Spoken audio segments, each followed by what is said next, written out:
ಯೆಹೋವನೇ, ನೀನು ನನ್ನನ್ನು ಪರೀಕ್ಷಿಸಿ ತಿಳ್ಕೊಂಡಿದ್ದಿ. ನಾನು ಕೂತುಕೊಳ್ಳುವುದು ಏಳುವುದು ನಿನಗೆ ಗೊತ್ತದೆ. ದೂರದಿಂದಲೇ ನನ್ನ ಆಲೋಚನೆಗಳನ್ನು ಬಲ್ಲವನಾಗಿದ್ದಿ. ನಾನು ನಡೆಯುವುದನ್ನು ಮಲಗುವುದನ್ನು ಶೋಧಿಸಿ ಗ್ರಹಿಸಿಕೊಳ್ಳುತ್ತಿ. ನನ್ನ ನಡತೆಯೆಲ್ಲ ನಿನಗೆ ಗೋಚರವಾಗಿದೆ.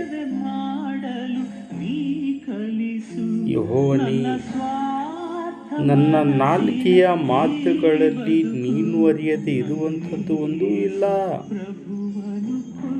ಸುತ್ತಲೂ ನನ್ನನ್ನು ಆವರಿಸಿ ನಿನ್ನ ಕೈಯನ್ನು ನನ್ನ ಮೇಲೆ ಇಟ್ಟಿದ್ದಿ. ಇಂಥ ಜ್ಞಾನವು ನನಗೆ ಬಹು ಆಶ್ಚರ್ಯವಾಗಿದೆ. ಅದು ಉನ್ನತವಾದದ್ದು, ನನಗೆ ನಿಲುಕುವುದಿಲ್ಲ. ನಾನು ನಿನ್ನ ಆತ್ಮಕ್ಕೆ ತಪ್ಪಿಸಿಕೊಳ್ಳುವಂತೆ ಎಲ್ಲಿಗೆ ಹೋಗಲಿ? ನಿನ್ನ ಕಣ್ಣಿಗೆ ಮರೆಯಾಗುವಂತೆ ಎಲ್ಲಿಗೆ ಓಡಲಿ? ಮೇಲಣ ಲೋಕಕ್ಕೆ ಏರಿ ಹೋದರೆ ಅಲ್ಲಿ ನೀನಿರುತ್ತಿ. ಪಾತಾಳಕ್ಕೆ ಹೋಗಿ ಮಲಗಿಕೊಂಡನೆಂದರೆ ಅಲ್ಲಿಯೂ ನೀನಿರುತ್ತಿ.